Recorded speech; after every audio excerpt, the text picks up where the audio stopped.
Greetings, everybody. It's the Wyco Nomad with Wyco Resiliency.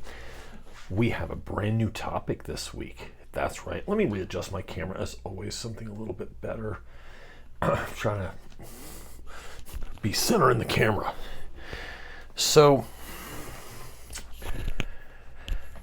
prepping. We always talk about prepping, self-reliance, important stuff like that. And hang on, I'm sorry. My microphone cable is attached to, yes, this is not an earthquake or alien abduction. That's crazy. Okay.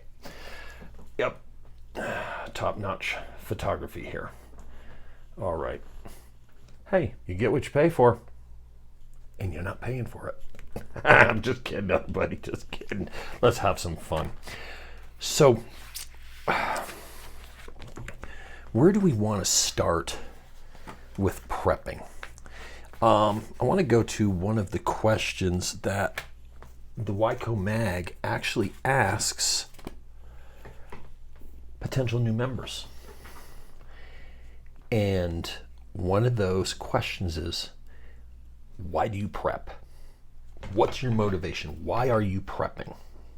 And that leads into a whole bunch of different discussions and rabbit holes to what each individual person's doing. Makes sense.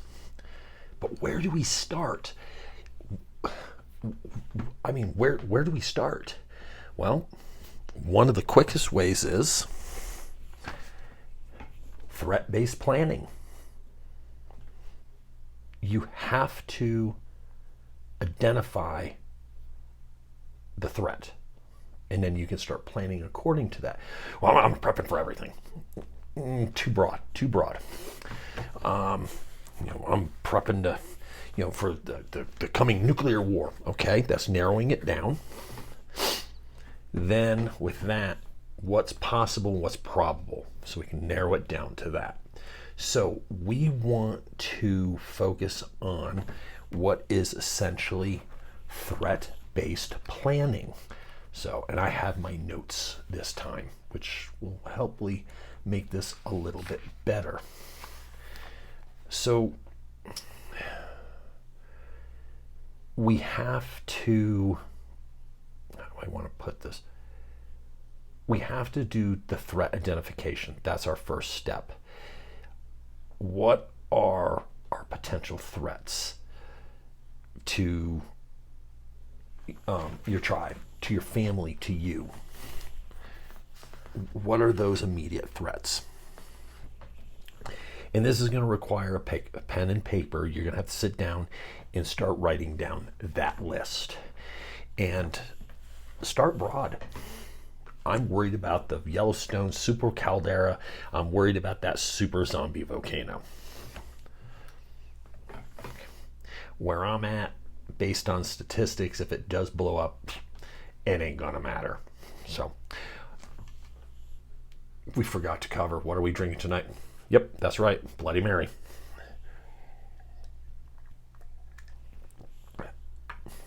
It's a good one. Not gonna get you tonight. So what is the real threat? Make the list. So where I'm at, potential threats that could be a serious problem. Weather related. Blizzard. We just got done with a fairly decent snowstorm. It was windy. We got 6.5, 7 inches of snow. No big deal. What if that switched real fast and we got 2.5, 3 feet of snow? What if that storm had high winds and it was a wet snow instead of the nice fluffy snow that we had? It was a wet snow. Now we have the potential of downed power lines. So that blizzard has now turned into a potential power outage.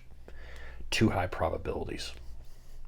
My area, don't really have to worry about wildfires too much. It can happen, but not super overly worried about that.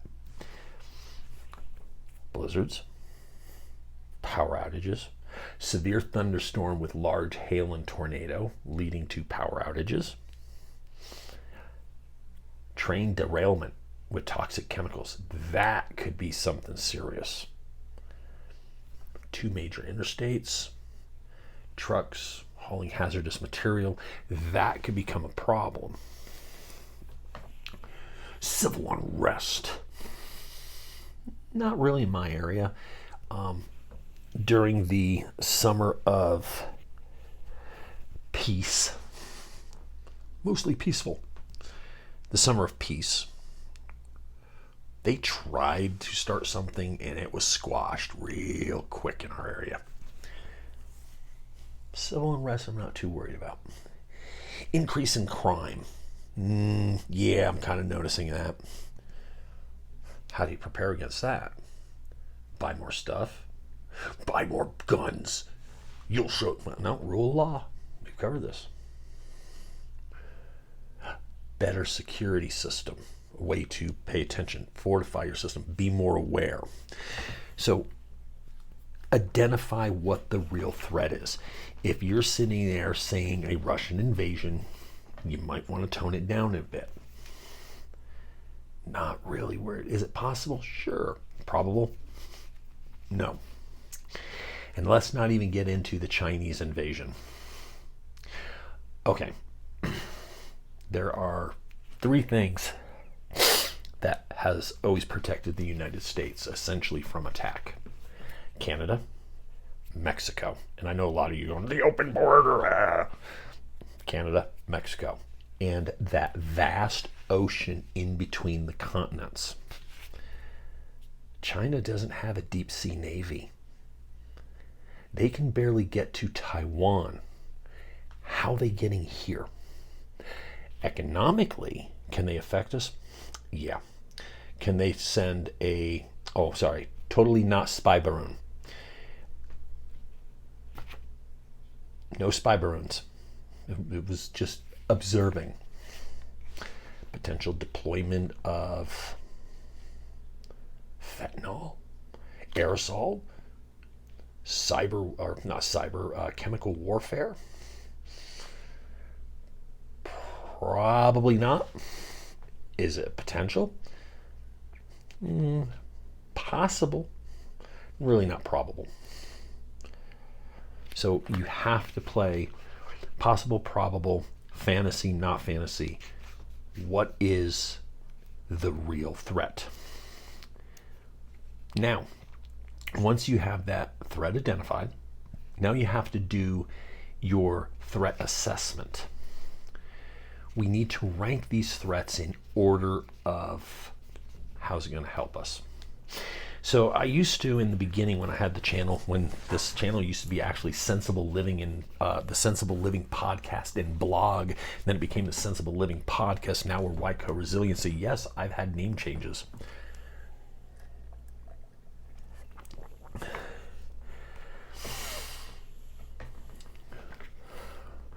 There are low impact, high probability compared to high impact, low probability. Most of your shit hits the fan is directly going to affect you and your family. Sudden illness, sudden job loss.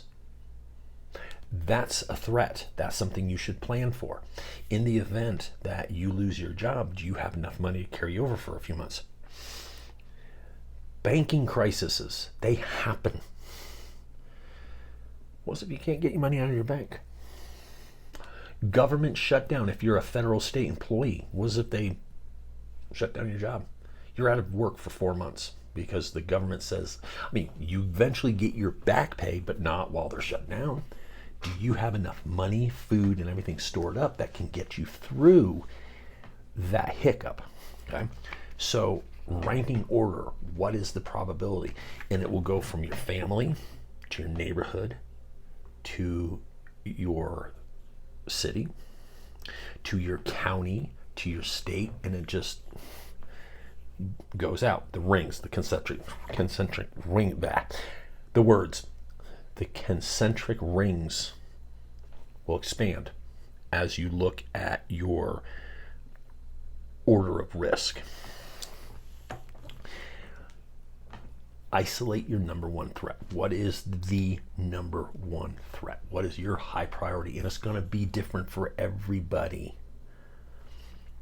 Now make a task list of how you're going to deal with that. And that task list is going to help you prepare. It's your prioritization task. Now, you have to complete these tasks. You don't just, and it could be mental or physical. Okay, let me just go with it. Like spiritual tasks, they fall under your mental category. Mental tasks include planning, learning a new skill. That's part of your tasks. I'm really worried about food chain issues, supply chain. How do I fix that? I'm going to raise chickens. I don't know how to raise chickens.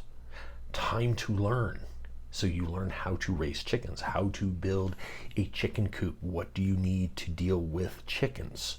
Okay, that's a learning task. That is part of your task list. Where do you need to be up here with that? Here's another one.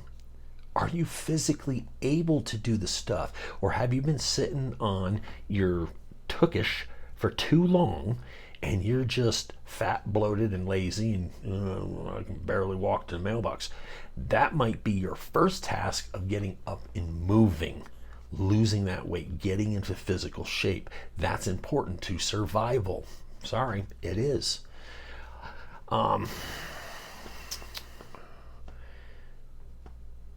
You want to be able to organize items in that way, and then you have to also look into basically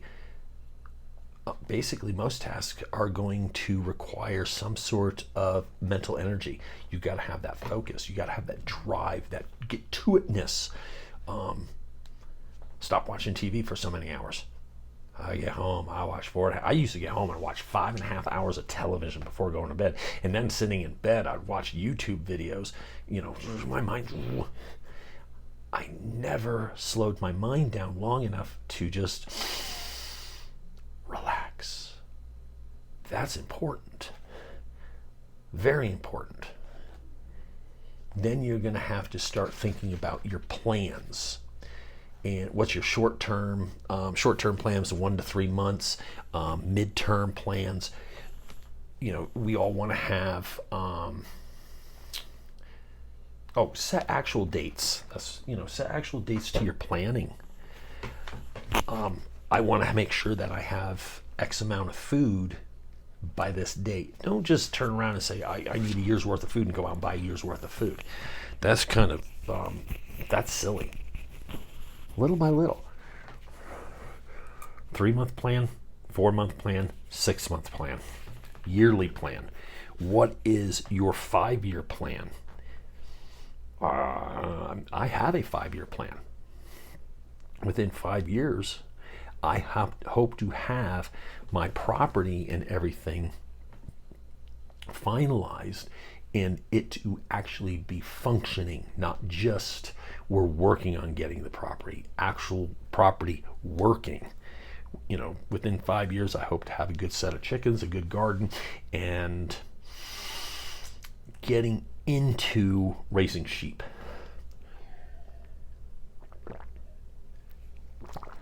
That's important. That's a plan. Then, once you have your plans established, what's your skills? Make a list of your skill sets. What do you know how to do?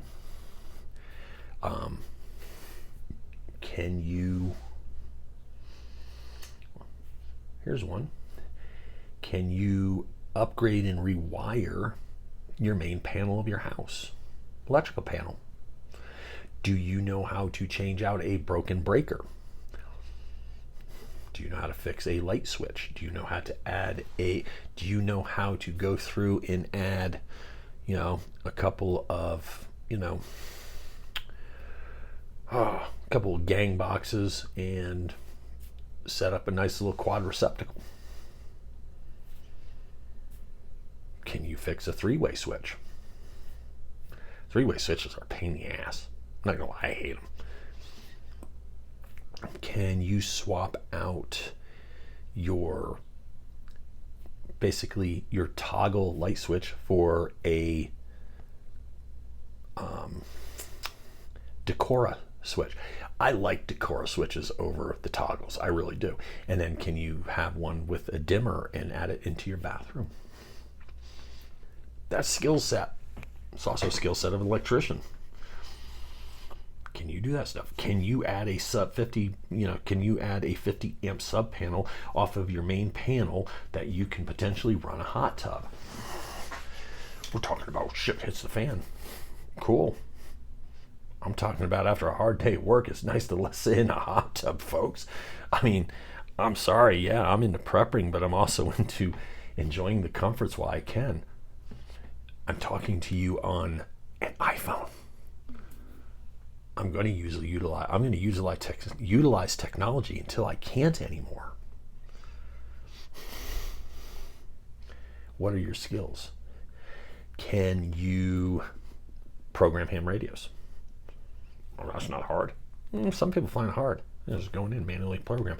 Can you work the RTS software, or Chirp Next in order to be able to program other people's radios? What are your skills? Are you a good gardener? That's a skill. There's people that they don't have a green thumb. They have a black thumb, and anything they touch, they're going to kill. Keep them away from the garden. Make a skills list. Where are you weak? Are there certain skills that you really need in order to perpetuate normalcy? That's all part of your threat assessment. And with that, we're going to bring this to a close, and we're going to do the important part, one of the important parts. Be sure to check out the description. We have wonderful affiliates that coffee, antibiotics and medications, first aid kits, those first aid kits, Refuge Medical, American made by American families. You need first aid. Use the link. Get free shipping. You need antibiotics. You need your medications. Jace Medical. You can design it yourself, and come on. We all love coffee. Blackout Coffee Company. Use the link. Get 20% off. Okay? Show my affiliates some love. Like, subscribe, share the show, please. And if the spirit moves you and you find it in your heart, Caleb House. Help Grindstone Ministries. Help Refuge Medical helps Caleb House. They're connected but not connected. So, big long story. Caleb House, Grindstone Ministries. Donate. Help them build Caleb House, which is a juvenile home for the rehabilitation of child victims of sex trafficking.